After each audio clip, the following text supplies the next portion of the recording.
Hi guys, I just got back from a little trip to Las Vegas in January. Why did I decide to go to Vegas in January? Well, because I thought I would check out this little con called Otakon Vegas. Yep, for those who are a little bit in the know about anime conventions, Otakon is one of the bigger conventions out there. And this new Vegas one is a little bit of an offshoot that they've been doing for the last 3 years, I believe. Yeah, this is just their third con, and yet I'll give my just to get my early thoughts out of the way. I thought it was a really good con. It's especially considering it's just their third one, but yeah, I had a ton of fun. If you ever are and happen to have some time off in January, I think they're shooting for MLK the weekends in which MLK Day is on Monday. So yeah, they basically aim for that 3 day weekend in January. If you ever have the time, I would highly recommend checking out this con. But yeah, I had fun, and while it's not huge, it only took place in it's not a huge con. They just took up the convention space in Planet Hollywood, which is just like one floor on that not one of the bigger hotels on the strip, but it felt big, like even bigger than the Anime Matsuri that I went to a few weeks back at my local convention. So yeah, I really enjoyed myself, and I'll probably go again next year. But what did I see? Well, I saw a lot of things. And unlike what they say, I will talk about what happened in Sin City. So yeah, on the first day, the interesting thing about this con actually is they tend to start things a little bit later than most of the other cons I've gone to personally. Like where some cons will like start their events around 9 or 10ish. This one, they always start at earliest 11 o'clock because it's Las Vegas. You have to do a little bit of some late night stuff, like especially gambling, which yeah, I enjoy doing myself. But yeah, not a lot of people are going to be willing to get up at an ungodly hour like 10 o'clock just to go to a convention. No, that's just too early, 10 o'clock. Ooh. But anyway, so aside from them starting a little bit late, I did have an eventful. Every day was pretty damn eventful, except for Sunday. But we'll get to that. But yeah, so on Friday it started off with me just going to this little panel about them talking about American properties that get Japanese adaptations, sort of like the panel itself was named after did you know the panel itself was named did you know Spider-Man has a giant blank? That sounds kind of dirty when you say it like that, but no, they're referring to Spider-Man having a giant robot, which he never had here in the States, or actually an alternate version of himself did have in the final episode of the animated series, but that thing was probably based on the Tokusatsu Spider-Man that they did. Yes, Toei actually made a Tokusatsu Spider-Man, which is freaking awesome, and now it is currently canon in after the Spider-Verse events. So yeah, it was a nice little panel just to see like some of the weirder stuff that they've taken American properties and give them Japanese spins to them, like the Japanese opening they did for the old X-Men animated series, or the X-Men anime that they did, which is of questionable quality to say the least. But yeah, it was a nice little panel to start things off. Very informative for those who aren't familiar with some of that stuff. I'm a little bit more familiar personally because I have too much free time, but it was a good little panel to start things off. Then at 1 o'clock they had the opening ceremonies. Yeah, again, I've stressed this is Las Vegas. You can't expect them to be up and early at 12 o'clock of all times. No, but yeah, the opening ceremonies were at 1 o'clock. They were pretty much standard stuff. But yeah, just everyone introducing themselves. Nothing much. And Todd and Vic, who were at this, Todd Habercorn and Vic Mignogna, who were at this con, were just playing themselves, just goofy around. Nothing unexpected from them. At least they provide laughs. But yeah, after that, after the opening ceremonies, we get to introduce all the guests who are mostly just voice actors.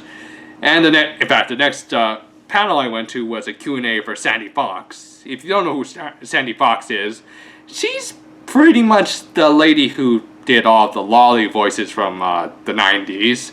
Any Lolly character you can think of from the 90s, she probably did it. And now she's currently doing yet another one in the new Sailor Moon animes. But yeah, it was a nice little Q&A just for a huge veteran in the voice in the anime industry. She did a good job. I enjoyed her panel. But the real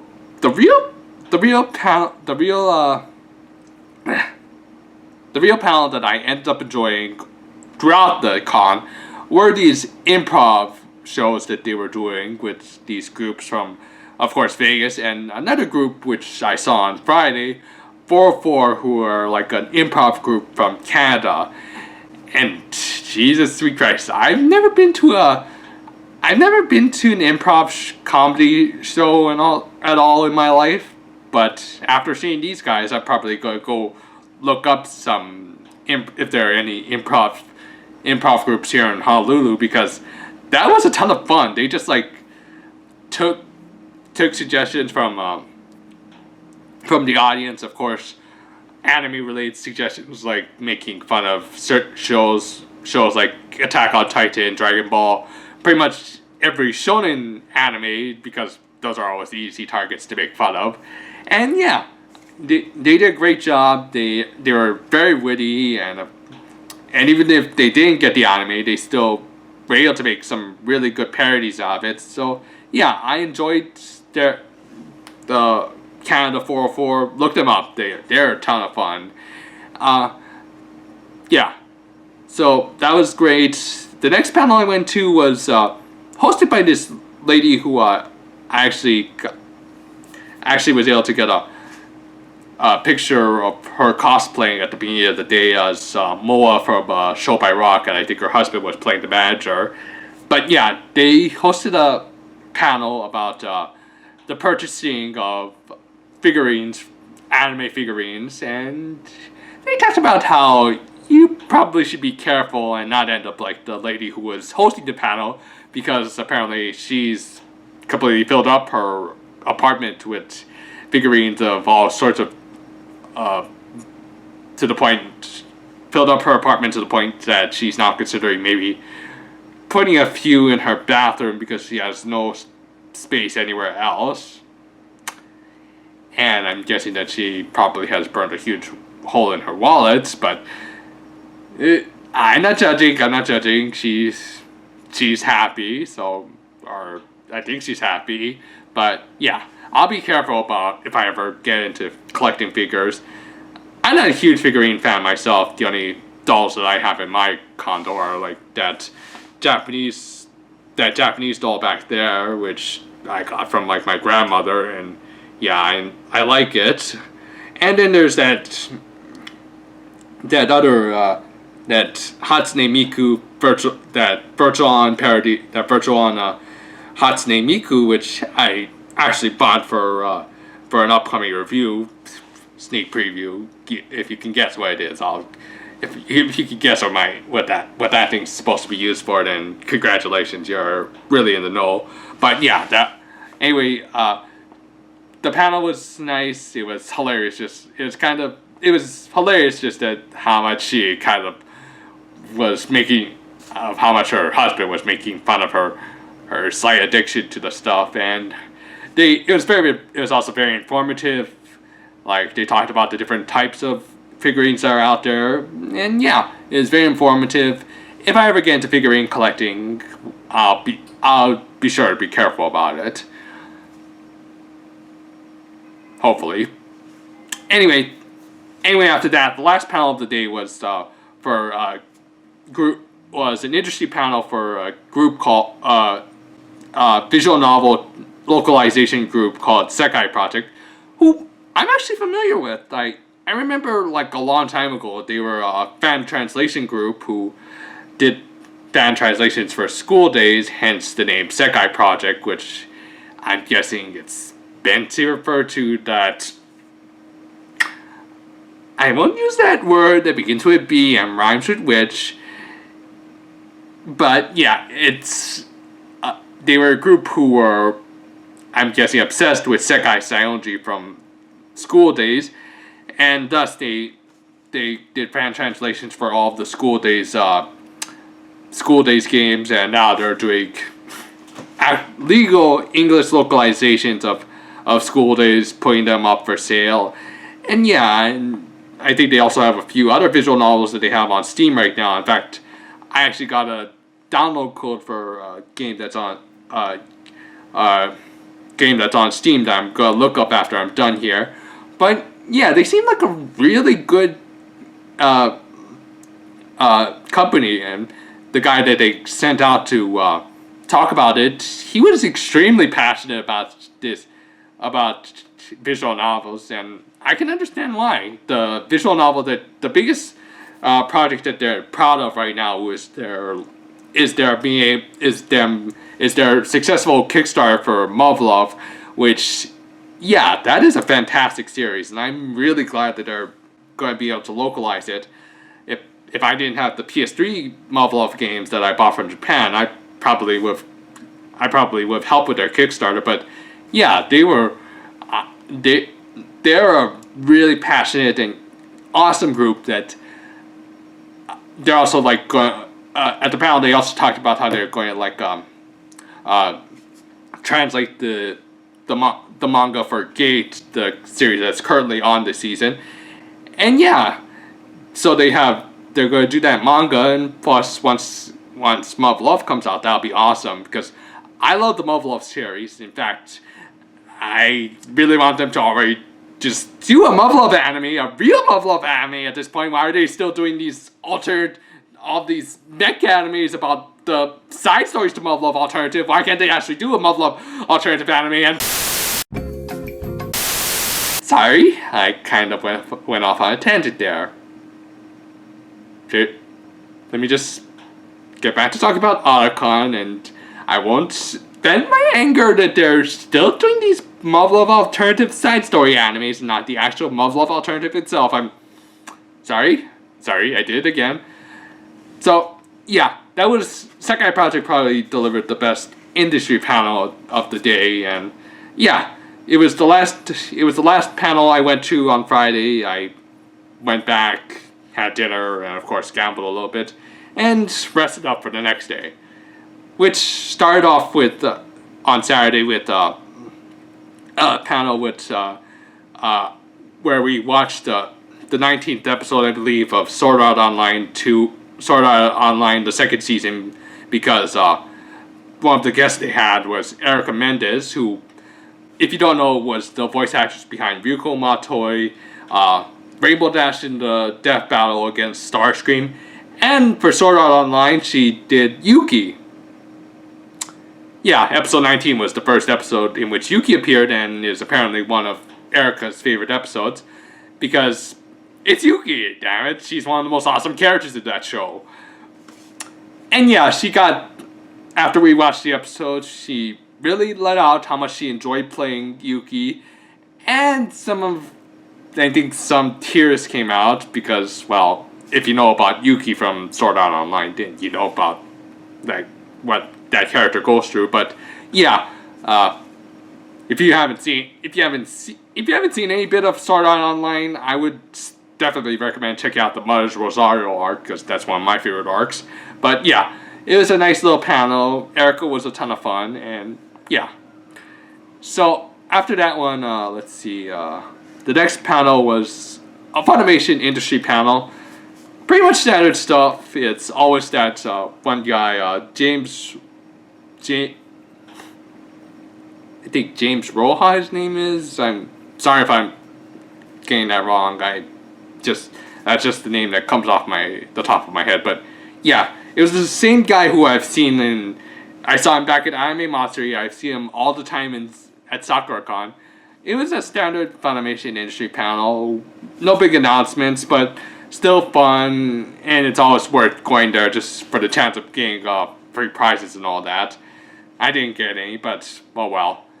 It was still fun, nice little thing to sit in on. To kill time until the next panel that I really enjoyed was yet another improv panel. This time featuring guys from Vegas, though the 404 guys crashed the party halfway through. Okay, maybe they didn't crash it. They just came in, and maybe it was scripted, but it kind of felt like they just came out of nowhere and joined in on the show. But the Vegas group was a ton of fun too. I personally like the 404 guys a little bit better, but having both of those improv groups come together and basically create comedy gold, because they're just a ton of fun. I would never be able to pull off that kind of stuff. I mean, I'm barely pulling off this vlog, but yeah, they made a lot of funny quips about a lot of different anime, and of course, if you've seen improv shows, you know that the audience also gets highly involved. It was a ton of fun. I enjoyed this. I enjoyed it, and yeah, nothing much else to say other than these guys are a ton of laughs. Seriously, go check out Canada 404 Improv Group on Google later. They're just a ton of, they're a great group. So the next panel I went to was translating manga and anime professionally, which, yeah, that was a nice little panel, especially for somebody who's a Japanese major like myself, where they just talked about like localization, some of the difficulties of like trying to produce a Kansai accent in a manga without sounding too redneck. Congratulations to them for actually making convincing Southern accents without going too far over. But yeah, it was a nice little panel about them talking about how they translate manga and anime, and they also gave like good advice about where to learn Japanese a little bit quicker or more effectively. Even though I have a Japanese major, I'll probably check out some of those websites they recommended, like I think 123 Japanese, which I was able to look up on my iPhone, and it seems like a good place to start to maybe do a refresher of my Japanese. So yeah, that was a nice little informative panel. After that, there wasn't much else. I went to like this I don't know what you call them. It's one of those panels where a group of cosplayers pretend to be like the anime characters and do a Q&A as in character of those anime characters. I believe the one I went to was for Soul Eater, or no, actually it was for Love Live. An anime that I think is okay. If there are any Love Live fans out there, please don't start burning me in the comments. I thought it was a good anime, though I prefer Idolmaster, which I do have a little something that from the dealer's room from Idolmaster, but we'll get to that at the end of this video. But yeah, it was an okay panel, worth a few laughs. The cosplayers for Love Live were certainly really damn good. I should have taken a picture of them, but sorry. Oh well. I'll show more cosplay pictures near the end of this video, but yeah, it was an okay panel to end the day on. But yeah, after that there was nothing much else for me, so I again went back to the hotel, got dinner, gambled, slept, and then we entered the last entered the last day, which started off with again at 11:30 with another Funimation industry panel. This time them talking about like the Funimation guys talking about their favorite videos. Though this one was a little bit better because for this one they actually talked about some side projects they did with the group. I think hold on, Mega 64, I believe they're called. Yeah, Mega 64, which is like, if you haven't seen them, they're like a really hilarious YouTube channel, and basically they do a lot of anime and video game parodies. They're the guys at Funimation commissioned them to do some parodies for Dragon Ball Z Resurrection F, and they just look them up on. I won't say anything because I don't want to spoil it, because I can't reproduce the last that they gave me at the panel. But yeah, look them up on YouTube. Mega 64. The parody they did for Dragon Balls for Resurrection F.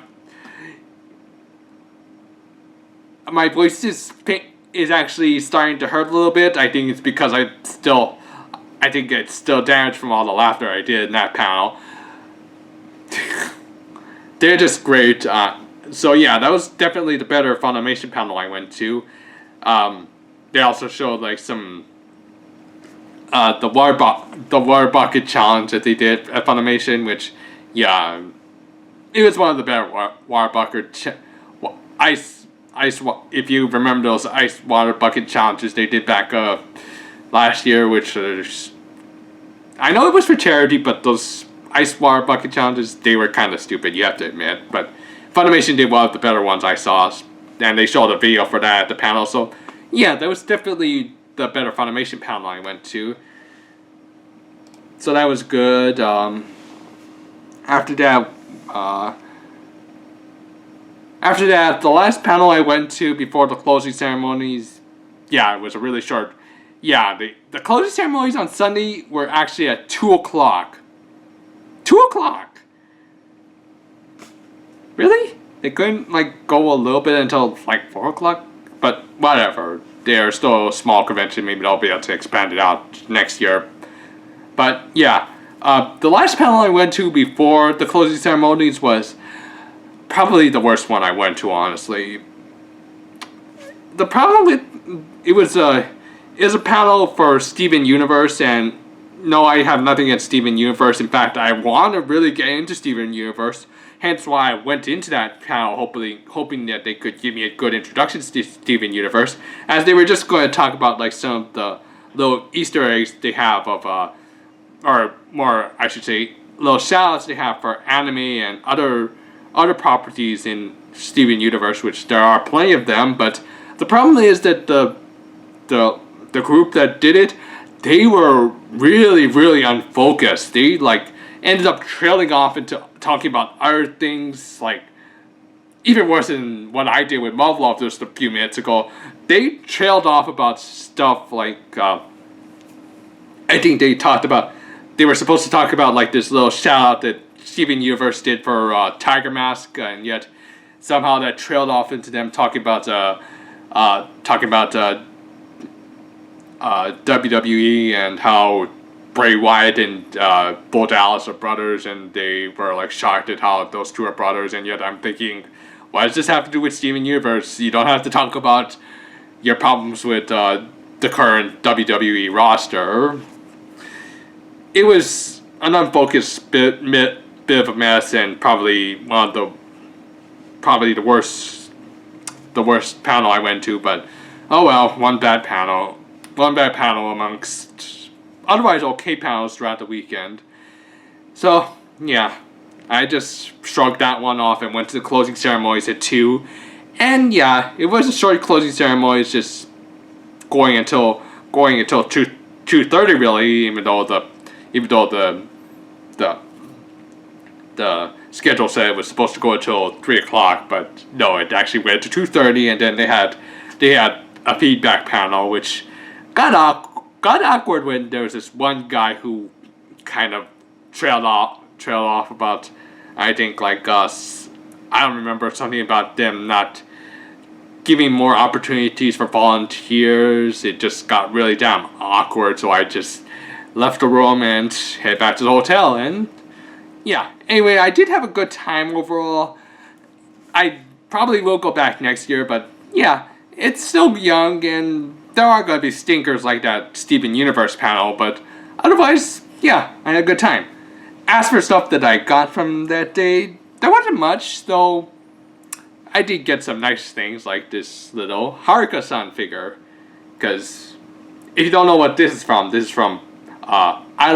Puchimas, I believe. It's basically a spin-off show for Idol Master, which I think is better. Idol anime better than Love Live. Don't hate me, Love Live fans. I just think the characters are a little bit more developed. And this one is from a spin-off show that features cheapified versions of the main characters of that show. This is Haruka-san. She's called. That's her full name, by the way. It's not.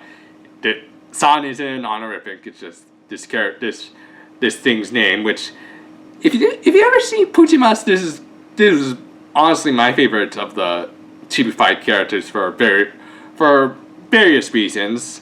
Mostly because I really like Gremlins. But yeah, it's a nice little doll that I can fit on top of my head like this. Actually, looking at it in the camera, it kind of looks a little bit creepy. I'm just gonna take that off, put that over there. And the other thing I got, which I really like, is a Dalek's beanie. Okay, gotta get on straight. Yeah, a Dalek's beanie. This thing is awesome. I just love. Look, these. It even has like these little these little things that I guess are supposed to represent the plungers, maybe. But yeah, this thing is awesome. Look, I could probably shoot lasers out of this thing.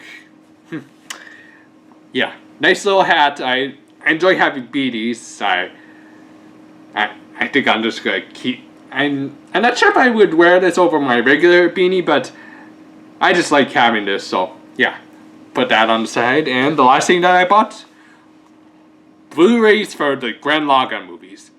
I do already own the DVDs, but you know, it's Gurren Lagann. It's those awesome movies. I had to buy them on Blu-ray. What can I say? I'm glad I was able to get like the only copy they had at the Aniplex booth. Which, by the way, Aniplex had like this.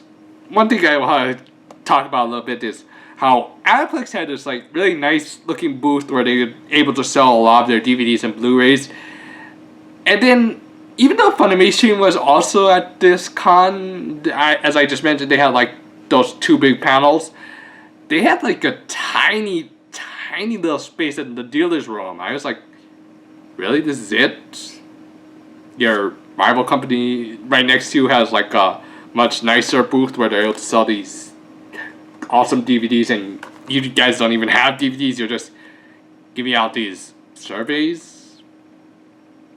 I don't know. I kind of feel bad for Funimation. But yeah, it was a great con. I'll definitely go back next year, and I'll just give you guys another vlog when I do it then. As for what I'm doing right now for my other videos, I'm currently finishing up. I'm gonna finish up writing up on my new anime hits and misses for the new anime hits and misses of 2015 for the fall season of 2015. Finish that up, and then I'm gonna work on other projects like what that character is from, a game that character's in. But yeah, other than that, I'll keep you guys posted. I hope if you like this, if you were at Otakon, feel free to comment below as well. But yeah, I had a great time, and take care.